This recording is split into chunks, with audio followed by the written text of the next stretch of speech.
Você pode se assentar. Antes de compartilhar o texto bíblico de hoje, aproveitando que teve a apresentação de crianças hoje, eu queria orar com vocês em agradecimento.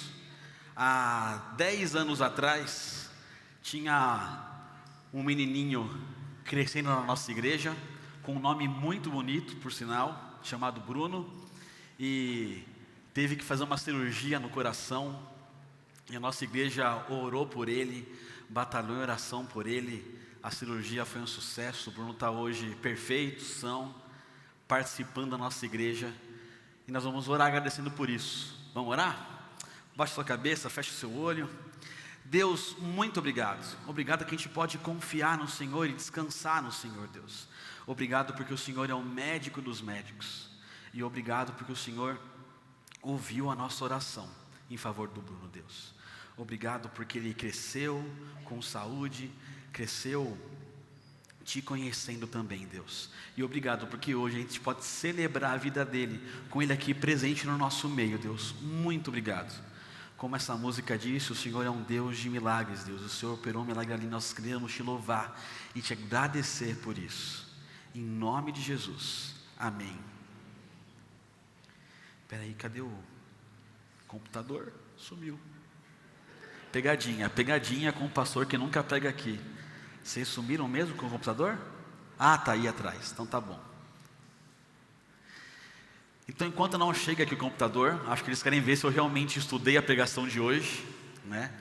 Eu estava sexta-feira retrasada na minha sala. Não sei se vocês já passaram pelo corredor dos pastores, mas a minha sala fica bem na diagonal da sala de Israel, e as nossas mesas a gente consegue se ver um da mesa do outro. A gente estava com as portas abertas, e aí ele me soltou uma frase muito interessante. Ele falou assim: Bruno, você está lembrado que dia 9 agora, você que prega? E eu achei que era uma piada, era uma pegadinha, comecei a rir muito. E ele percebeu que eu não entendi, falou assim: não, é sério, você prega dia 9. E eu falei: não prego no dia 9. Ele: você não acompanha a escala de pregação dos pastores? Eu nunca sou escalado. Para que eu vou acompanhar uma escala em que eu nunca estou? E ele disse assim: não, você prega uma vez por ano. Eu falei: já foi em junho, não tenho mais por que estar lá. Ele disse: não, mas você prega e trate de estudar. Então estou aqui hoje para compartilhar com vocês um pouquinho da nossa série esse mês sobre o Evangelho do Reino. A gente começou semana passada a falar um pouquinho do que é esse reino de Deus, né? O que a gente entende, o que a gente espera, o que a Bíblia fala sobre o reino de Deus. A gente vai gastar um tempo, investir um tempo nas próximas semanas falando um pouquinho sobre o que é esse reino de Deus, o que a Bíblia nos ensina sobre o reino de Deus. Deixa eu fazer uma pergunta para vocês, e não uma pergunta retórica, eu queria realmente ouvir a resposta de vocês. Para um reino existir, do que ele precisa? O que você falou? Um rei, e que mais? Súditos, certo? Então, que um rei não reina, né, sem súditos. Então tem um rei e tem os súditos. E hoje, o nosso tempo aqui vai ser um pouquinho sobre quem são os súditos no reino de Deus.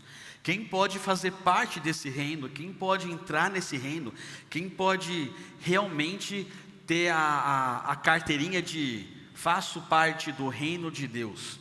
Eu queria convidar você a abrir sua Bíblia no Evangelho de Marcos, capítulo 10, os versículos 13 a 16. É uma história bem conhecida, provavelmente você já ouviu essa história algumas vezes. A gente vai conversar sobre esse tempo de Jesus com seus discípulos. Marcos capítulo 10, dos versos 13 a 16. Diz assim o texto: alguns traziam crianças a Jesus para que ele tocasse nelas, mas os discípulos os repreendiam. Quando Jesus viu isso, ficou indignado e lhes disse: deixem vir a mim as crianças, não as impeçam, pois o reino de Deus pertence aos que são semelhantes a elas. Digo a verdade, quem não receber o reino de Deus como uma criança, nunca entrará nele. Em seguida, tomou as crianças nos braços, impôs-lhes as mãos e as abençoou. Esse texto é muito conhecido, né? Se você já caminhou um tempinho com Jesus, você já passou por esse texto. Talvez se você começou a me ouvir pregar desde que vim para a Bela Viva, você já ouviu eu falando sobre esse texto. Geralmente a gente fala muito desse texto para falar sobre como Jesus se importava com as crianças, se relacionava com as crianças, como o evangelho é para todos, né?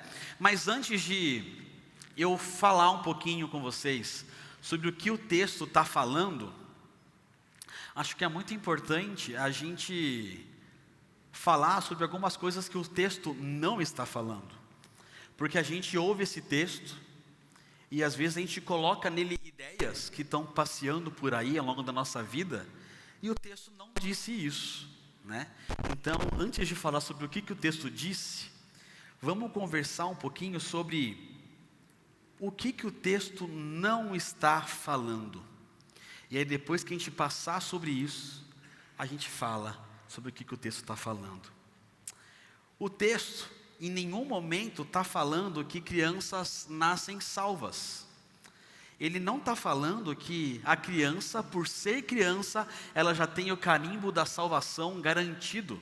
Aliás, a Bíblia, em toda a sua extensão, é clara em dizer, por exemplo, em Romanos 3:23 e Romanos 6:23, que todos são pecadores, que todos estão separados agora de Deus, e que todos merecem o salário que é a morte. Então, se você tem filhos lindos que nem os meus, ou que chegam perto da beleza dos meus, eles podem ter uma carinha de anjinho, podem ser moreninhos, ruivinhos, loirinhos, mas são pecadores miseráveis que vão para o inferno e precisam de Jesus. A beleza deles não pode, de forma nenhuma, cegar a gente dessa realidade. Em João 3,16, na conversa de Jesus com Nicodemos, Jesus fala para Nicodemos que aquele que nasce da carne é carne, e que para haver salvação é preciso nascer do Espírito. Então a Bíblia, em toda a sua extensão, nunca apresenta a criança como salva porque nasceu criança. Ela apresenta a criança sempre como alguém que nasceu em pecado, é pecador e precisa da sua salvação. Quando a gente aprende que Jesus é o único caminho, a verdade e a vida, a gente entende que não há salvação fora do nome de Jesus. A idade nunca foi um fator para sermos salvos. Por isso, e aqui eu estou abrindo um parênteses, que no nosso meio a gente leva a sério a importância de apresentar Jesus o mais cedo possível para as nossas crianças. A gente quer que assim que ele entenda as coisas, ele já conheça Jesus, porque cada criança que passa por aqui precisa conhecer Jesus como seu Salvador pessoal. Outra coisa que o texto não está falando é que crianças são puras e inocentes. O texto não fala sobre isso. E se você está achando que você precisa ser puro e inocente para entrar no reino de Deus, a gente vai ter que ter uma conversa muito séria, que talvez você não entendeu o que é salvação ainda. As crianças não são uma folha em branco, como alguns filósofos dizem, ou como outros dizem, não é a sociedade que corrompe a criança, é o pecado que habita nela. Se você é pai ou mãe, avô ou avó, tio, você sabe que ninguém ensina uma criança a fazer birra. Ninguém ensina uma criança a fazer manha. Não se ensina a criança a mentir. Ela nasce sabendo. Na primeira oportunidade em que ela não tem aquilo que ela quer, ela chora de birra. Na primeira oportunidade que ela percebe que ela vai ser castigada, ela inventa uma mentira para não ser castigada, para se livrar disso. O nosso trabalho, tanto que o nosso trabalho como pais, professores, pastores, avós, é ensinar o filho a fazer o que é certo. A gente não precisa investir tempo ensinando a fazer o que é errado, porque a criança já nasce sabendo. É verdade que depende do contexto, cada criança vai ser incentivada a cometer tipos de pecados diferentes. Então tem aquela criança que vai ser birrenta, a mentirosa, a briguenta, a mal educada, porque aí o pai também é, e a criança herdou inclusive o jeito de pecar do pai e da mãe. Ok, mas criança não aprende a ser pecadora, ela nasce pecadora. Inclusive na Bíblia, em todo o momento, as crianças não são tratadas como seres puros. Nos evangelhos, as crianças são chamadas de briguentas, imaturas, fáceis de seduzir, imprudentes. Paulo incentiva a gente a não agir como meninos, a agir com maturidade. Crianças não nascem puras, nascem em pecado. Todo ser humano nasce pecador e merece a morte, e precisa de salvação. A gente não pode pegar um texto só da Bíblia e começar a fazer teologia em cima daquele único versículo, sem entender tudo o que a Bíblia fala sobre aquele assunto. Crianças precisam de Jesus.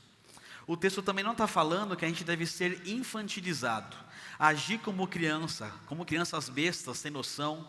Não é ser inconsequente, não é fazer coisas sem querer querendo, pedir desculpa para tudo, não é sobre regredir e ser um débil aqui, ficar dadá. Não é sobre isso, não é sobre não amadurecer, não é sobre ser um bobão. Para a alegria de alguns e tristeza de outros, o texto também não fala que o céu estará infestado de crianças, né? Algum sonho assim, no céu não haverá crianças, vai ser uma paz tranquila, né? Alguns como eu, vão assim, tomara que no céu tenha muita criança, para a gente poder brincar, correr, né? Porque velho é muito chato, né? Criança é legal. Mas o texto não está falando sobre a idade das pessoas que habitam o céu. Não está falando que quando você morrer, você chegará no céu com o corpo glorificado em forma de criança, né? Não está falando sobre isso. O texto nos apresenta sobre um estilo de pessoa, um padrão de pessoa, um comportamento dessa pessoa, desse súdito que habita o reino de Deus. E eu queria gastar um tempo hoje falando sobre isso. E para começar, eu queria relembrar que crianças precisam de Jesus. É triste a gente ver a realidade dos dias atuais. Naquela época, Jesus estava com seus discípulos, com uma multidão, pais e mães tentando levar suas crianças para que Jesus as abençoasse, tocasse nelas, e os discípulos, não, aqui não, né? Estavam lá protegendo Jesus de alguma forma, achando que Jesus precisava ser protegido, e não, ninguém entra aqui não, que aqui criança não pode, tudo mais. E aquelas mães insistiram, e Jesus reparou assim, não, criança pode vir aqui sim. E é triste a gente ver como essa realidade de impedir que crianças conheçam a Jesus continuem nos dias atuais. As crianças, elas precisam conhecer Jesus, elas precisam experimentar da sua graça, da sua misericórdia, elas também precisam de perdão, elas também precisam da constante presença de Jesus, e por muitas vezes, nós estamos negligenciando isso. A gente negligencia esse momento das crianças, quando deixamos as crianças aqui, jogando joguinho de celular, sem participar de nenhum momento, ao invés de elas irem para o lugar delas, e ouvir a palavra de Deus na linguagem delas, de ela ter um espaço seguro e propício para que ela se conecte com Jesus. A gente ignora a criança, ou negligencia esse fato, quando a gente usa a desculpinha de, ela não quer, ela não fica. As crianças nunca vão querer, elas nunca vão ficar, elas nasceram inimigas de Deus, assim como nós, elas nasceram nas trevas, e como o texto de João nos lembra, quem nasce nas trevas não quer vir para a luz. O seu filho nunca vai querer estar com as outras crianças louvando a Jesus, se você não mostrar para ele que isso é importante, se você não acreditar de verdade que ele precisa conhecer a Jesus. Você está fazendo tudo o que é necessário para que seu filho, sua filha, seu neto, sua neta conheça a Jesus? Não crie desculpas. Não se convença pela vontade do seu filho. Se for necessário, eu vou usar uma expressão aqui que eu odeio.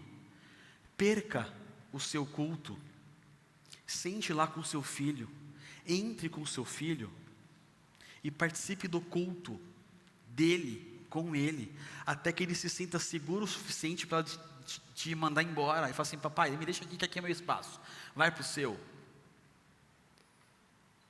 Aqui, as crianças não entendem o que a gente está falando.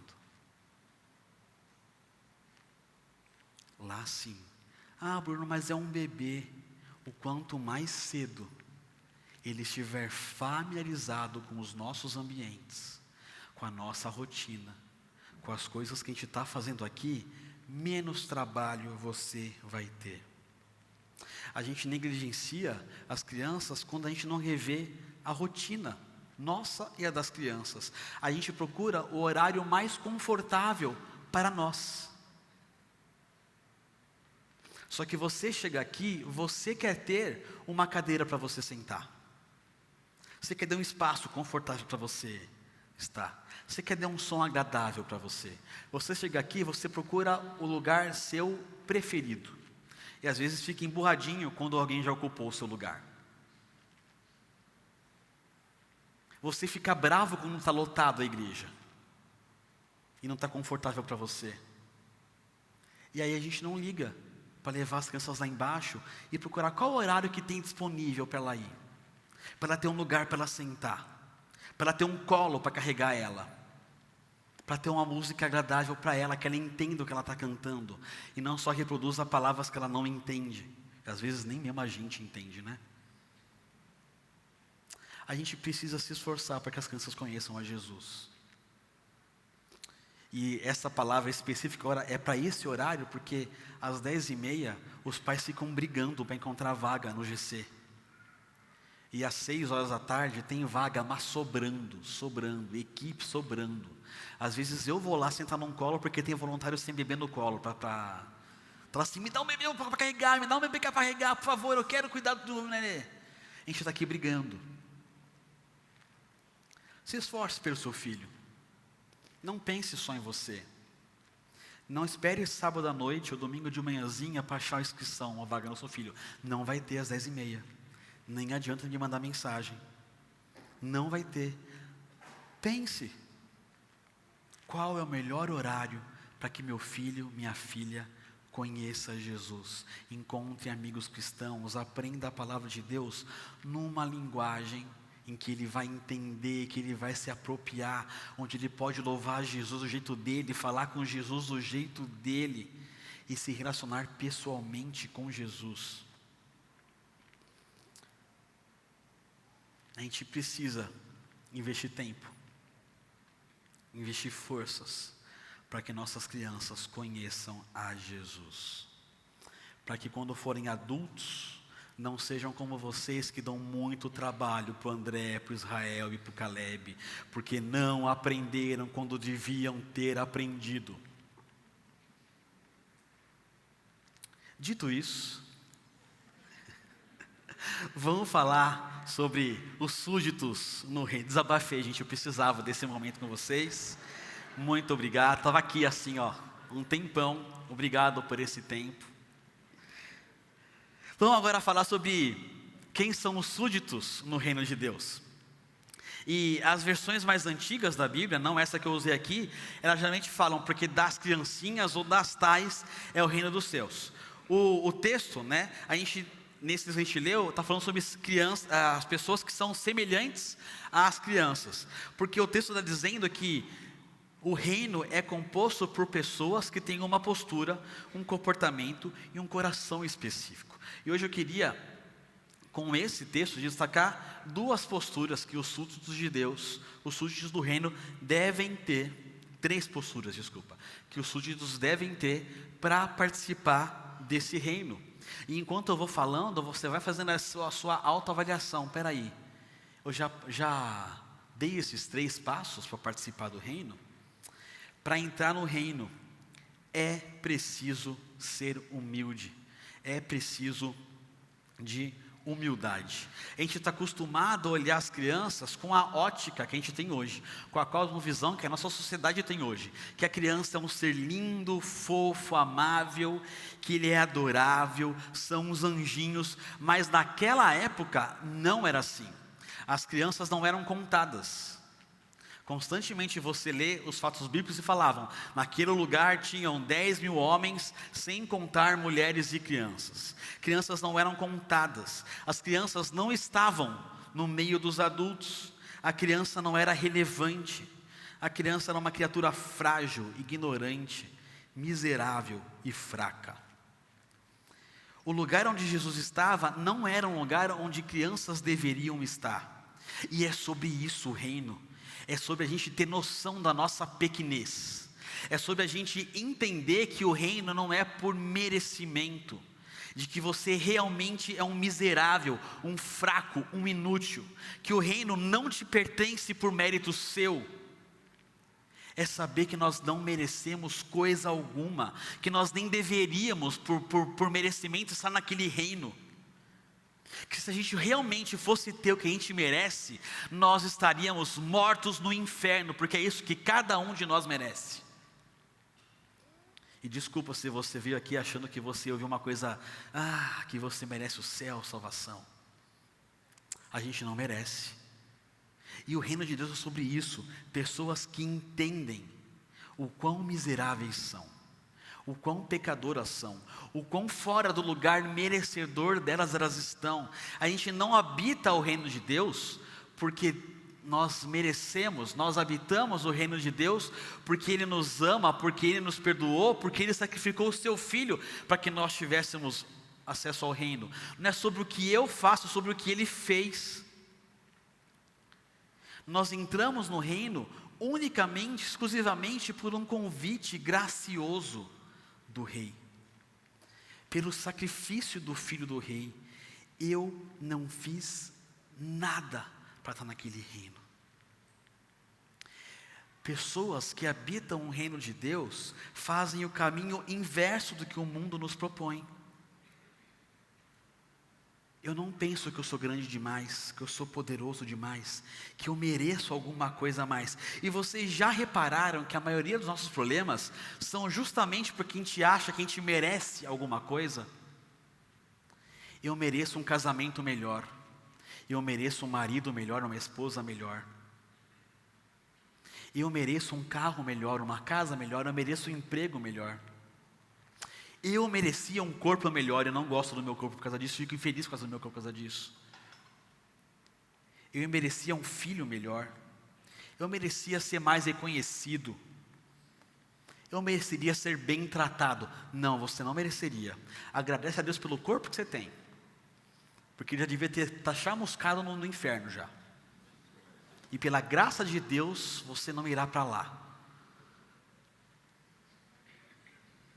Seu marido é ruim, você merecia pior. Sua esposa é ruim, dá graças a Deus pela esposa que você tem.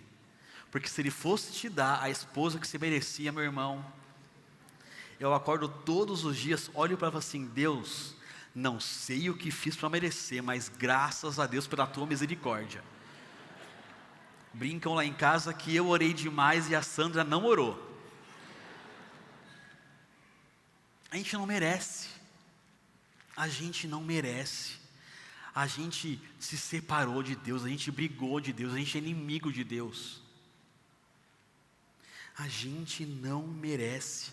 A salvação, habitar o reino de Deus, é essa ausência de grandeza, essa ausência de orgulho, essa humilde gratidão ao Rei, que me convidou para participar desse reino. Para entrar no reino de Deus, eu não preciso ter poder, eu não preciso ter merecimento, é graça. E é reconhecer isso, a minha inferioridade, a minha imperfeição. É reconhecer que para estar nesse reino, eu dependo de um Deus. O lugar no reino, o meu lugar no reino, não é me dado por direito, mas por graça. Não é merecimento, é amor. Um amor de um Deus incrível que sacrifica o próprio Filho por alguém não merecedor. Alguém que tomou o caminho de ser meu amigo quando eu era inimigo dele, que me amou primeiro. É reconhecer a graça e a misericórdia de Deus diariamente em minha vida. Talvez, se nós realmente entrássemos no reino mais humildes, os consultórios de psicologia, os gabinetes pastorais estariam com menos pessoas com problemas, porque elas sabem o lugar dela e são gratas por não estarem no lugar delas, mas são gratas e vivem gratas pelo lugar que Deus proporcionou a elas. A gente precisa rever o quão grande a gente acha que é, e se olhar no espelho de verdade e perceber o quão pequenos, miseráveis, pecadores nós somos. Quanto mais a gente entender isso, mais gratidão e amor por nosso Deus a gente vai ter. Mais reconhecer Ele como o Rei que me dá todas as coisas de você. Não é sobre o seu emprego, não é sobre o tamanho da sua casa, ou quantas coisas boas você já fez na sua vida. Nada disso compra o seu lugar nesse reino. O que garantiu o seu lugar no reino foi um Deus que te ama, e tanto que deu o seu único filho para morrer no seu lugar, para aquele que não morra, mas tenha a vida eterna. Para entrar no reino, eu também preciso confiar.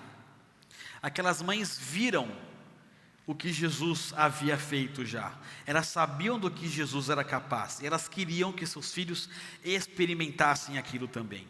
E é interessante que no texto não fala que Jesus curou, que Jesus fez alguma criança levitar, não dá alguma ideia de que o que Jesus fez ali foi visualmente percebido por todos. Ele simplesmente pega as crianças no colo e as abençoa. A bênção ali era uma coisa não visual, não concreta. E as pessoas acreditavam que a bênção de Jesus estava sobre aquelas crianças. Provavelmente a bênção que as mães estavam esperando não era algo visível, era algo que elas acreditavam no que Jesus podia fazer. As crianças que eram colocadas aos braços de Jesus estavam aprendendo a exercer a sua fé, ao serem tocadas, recebidas, abençoadas por Jesus. Não porque viam algo, mas porque acreditavam no que Jesus podia fazer. Para entrar no reino, eu preciso confiar em Jesus, crer em Jesus. Eu tenho fé em Jesus, eu me entrego a Ele, eu confio, eu deixo Ele orientar os meus passos. Eu acho lindo como quando a gente tem filhos, a gente começa a entender um pouquinho mais sobre a nossa relação com Deus. Eu estou com o meu mais novinho, o Joaquim, numa casa que tem escada, mais novinho o Henrique, numa casa que tem escada, o Joaquim já está mais velhinho já, daqui a pouco não. E aí é incrível como, agora não mais, mas num tempo atrás, o Henrique chegava perto da escada, ele só fazia assim, porque ele sabia que eu estava perto, sabia que eu ia pegar a mão dele, para ele poder descer a escada. Ele confiava no pai dele. Não sei até quando eu vou adorar essa confiança, eu espero que por muito tempo, mas ele confiava. Eu estava ontem numa festa da minha avó, completando 96 anos, todos os netos, os primos, os tios, que o Henrique não tinha conhecido pela pandemia, e ele começou a dar desesperado. Aí o que acalmou ele foi me ver no outro lado do salão. Ele veio correndo para mim e... estou com meu pai agora, confio nesse colo, confio nesse cheiro, esse aqui não é estranho para mim. E ele ficou, e eu queria brincar com os meus primos, eu queria rir, eu queria conversar, mas o Henrique encontrou um porto seguro. Ele confiava que com o pai dele estava tudo bem. O Joaquim, quando acorda à noite e tem um pesadelo, ele fala assim: papai, eu preciso de você, eu estou com um pesadelo. Ele confia que de alguma forma eu vou fazer ele não ter pesadelos mais. Ele confia que eu vou lá ajudar ele a resolver o problema dele. Se ele se machuca, e por Joaquim está quase passando essa fase, eu estou chorando, ele realmente acredita que meu beijo sara ele. E é tão gostoso, ele vem assim: papai, machuquei. Esse dia ele arrumou um raladinho aqui assim, e o choro parou quando eu dei um beijo no cotovelo dele. Não é arranhadinho. Ele realmente acredita que o meu beijo, o meu carinho curam ele. Você confia em Deus? Você confia no que Ele fez para você? Você confia ao ponto de deixar Ele decidir por você? Conta-se a história de um equilibrista que tinha fama de andar entre prédios por um cabo de aço. Não sei se vocês já ouviram essa história. Ele ia lá, andando no cabo de aço, de um lado para o outro. E aí um dia ele quis fazer uma experiência, chamou um público para o alto do prédio, 2 arranha-céus, não sei, vocês entenderam que os prédios eram altos. E aí eles estavam lá, e aí ele perguntou para as pessoas: vocês acreditam que eu consigo passar de um lado para o outro sem cair? E todo mundo: acredito. E aí ele foi lá, passou de um lado, todo mundo aplaudiu, ele voltou e passou pelo outro. Aí ele pegou um carrinho de mão e falou assim: vocês acreditam que eu consigo ir daqui até lá e voltar segurando o carrinho de mão sem cair? E todo mundo assim: acredito. Então vamos lá. Ele foi, andou com o carrinho de mão e voltou com o carrinho de mão. Todo mundo aplaudiu. Aí ele falou: vocês acreditam que eu consigo atravessar daqui até lá com o carrinho de mão e alguém dentro dele, a gente não vai cair? Todo mundo falou: acredito. Quem quer ser voluntário? Ninguém foi. Às vezes a gente fala que acredita. Às vezes a gente quer acreditar. Mas ter fé em Jesus não é só um levantar a mão num dia de conversão. Não é só você dizer, simplesmente com a boca para fora, que você crê em Jesus, cantar as músicas aqui, chorar nas músicas porque elas são lindas e emocionantes. É quando você sai daqui e deixa esse Jesus orientar a sua vida. Jesus, acho que vai dar ruim, mas eu confio em você. Você falou, Jesus? Então tá bom, tá falado. Eu vou obedecer. Jesus, não estou percebendo, não estou vendo aqui onde o Senhor vai levar, mas se é o Senhor que está me levando, eu vou. É confiar em Jesus, assim como uma criança dá a mão para o seu pai caminhar. É uma fé que gera obediência. Eu não posso fazer parte de um reino onde há um rei em que eu não obedeço, em que eu não confio nele. O meu pai sabe tudo. O meu rei tem sempre razão. Eu confio no que ele fala. Eu confio no que ele faz. É uma confiança que também gera intimidade, amizade. Eu confio em você e por isso eu posso contar tudo para você. Eu confio em você e você pode saber tudo sobre mim. Eu confio. Eu confio nos teus conselhos, na tua direção. Eu confio que a tua salvação foi suficiente. Eu vou viver a partir de agora confiando que o que o Senhor fez por mim é tudo o que eu preciso, que eu não preciso de mais nada. Só que é difícil, né? A gente adulto aprender a ser como uma criança. É difícil a gente adulto aprender a ser humilde, depois de crescer ouvindo falar que a gente tinha que ser alguém na vida, dizendo que a gente tinha que aprender a fazer as coisas, que a gente tinha que estudar para ser reconhecido, para ter um lugar no mundo, que a gente não podia confiar em ninguém, porque todo mundo é traiçoeiro. E é por isso que Cristo nos ensina que para entrar no reino, para ser como uma criança, é preciso nascer de novo. Só é possível entrar no reino quando a gente nasce de novo. E é por isso que a gente deve ser como criança, porque a gente volta por esse processo de aprender com o Pai, de estar com o Pai, Para entrar no reino, eu preciso passar por um processo de deixar para trás o velho homem, que se acha, que se orgulha, que acha que tem que ser alguém e que confia em si mesmo. Eu tenho que deixar para trás alguém que tem altas expectativas sobre si mesmo. É assumir uma nova postura, é começar do zero. Não sou ninguém, não sei nada, não mereço nada, confio no meu rei, que vai fazer por mim o que eu não posso fazer, que vai me dar aquilo que eu não mereço. Eu dependo desse Deus. É um refazer, é um começar novamente, é um abandonar uma sabedoria e uma experiência própria, e me apegar e confiar na sabedoria, na experiência do Deus Rei. Para entrar no reino, é preciso me humilhar e confiar em Deus, como uma criança faz com seu pai. É preciso nascer de novo, entrar como crianças no reino.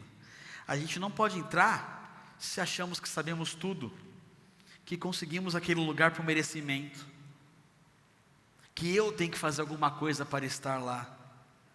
Eu entro quando eu dependo, quando eu confio, quando eu tenho a consciência de que eu não estou sozinho, que eu preciso de Deus, e que sem Ele eu nada sou. O reino é dele, é por Ele, e nós vivemos no reino nele. O reino não é meu, não é por minha causa, e nem em mim. Eu preciso abandonar e seguir. Abandonar as minhas conquistas, abandonar os meus achismos sobre mim mesmo, bons, renunciá-los e seguir a Jesus. O interessante é que em todos os evangelhos onde essa história aparece, existe uma segunda história depois. Essa segunda história é justamente sobre alguém que não entendeu o que é entrar no reino. É a história do jovem rico. E você deve conhecer essa história. Um jovem que chegou até Jesus. Eu cumpro todos os mandamentos. Eu sei todas as coisas. Minha vida é exemplar. O que mais falta para eu merecer um lugar no reino? E a resposta de Jesus foi: abandona tudo que você tem, dá para os pobres e me segue.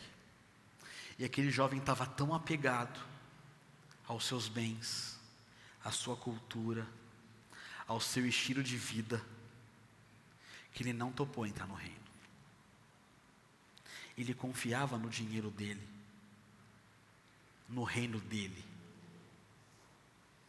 Ele cumpriu os mandamentos para se achar merecedor de um lugar que ele não merecia. A história conta que o jovem rico sai triste. E Jesus novamente ensina a seus discípulos que para entrar no reino é preciso abrir mão de si mesmo.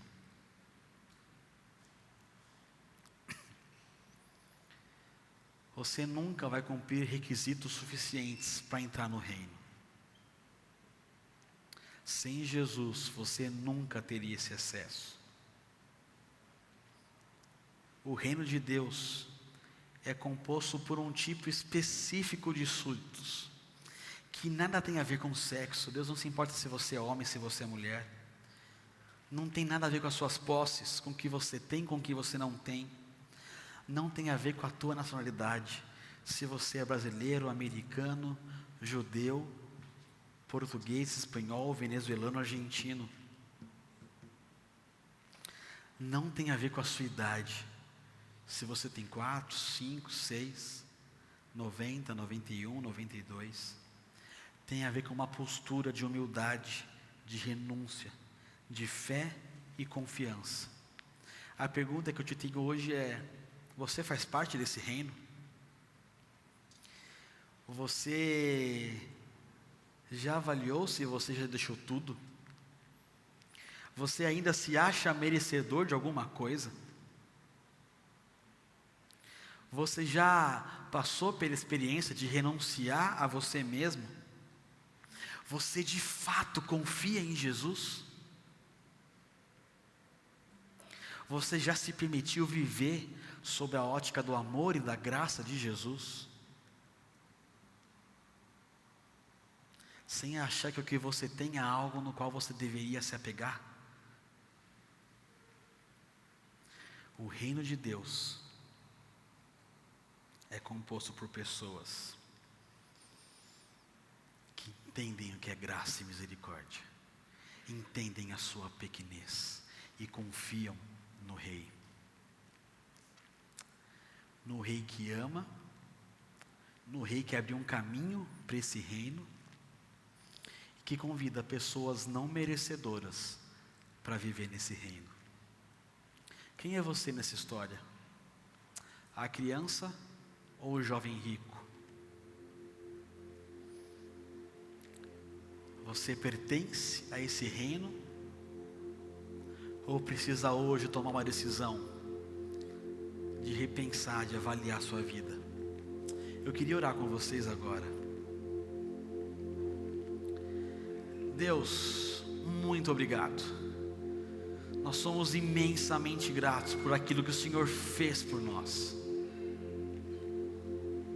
A tua salvação é uma graça imerecida, a gente não merecia. Obrigado por nos tirar do lugar que a gente estava e nos levar para a luz, Deus. Muito obrigado. Obrigado por mudar a nossa condição. Obrigado por na cruz ter sofrido aquilo que deveria ser nosso, por ter ocupado o nosso lugar de merecimento, Deus, e por nos ter dado aquilo que nós não merecíamos. Obrigado, obrigado. Deus, que a nossa vida possa ser uma vida de confiança no Senhor, de humildade diante do Senhor, sabendo que nós somos pequenos e o Senhor é grande, sabendo que nós dependemos de Ti e de mais ninguém. Senhor, livra a gente de nós mesmos, das nossas suposições, dos nossos achismos, das nossas expectativas. Deus, livra. Que aqui no nosso meio existam homens e mulheres, jovens, adultos e crianças, que têm o privilégio de, pela Tua graça e misericórdia, viverem no reino. Se necessário, Deus, nos humilhe. Se necessário, Deus, acabe conosco, para que a gente entenda que nós devemos ser diante do Senhor, e que nós passemos a cada dia, a cada hora, a cada decisão, depositarmos a nossa fé no Senhor, de que é o Senhor quem faz, de que é o Senhor quem age, e de que o Senhor sabe aquilo que é o melhor para nós. Nos abençoe, Deus, e nos direciona, e nos incomoda, até que nós entendamos quem nós devemos ser para estar no Teu reino. Em nome de Jesus, amém.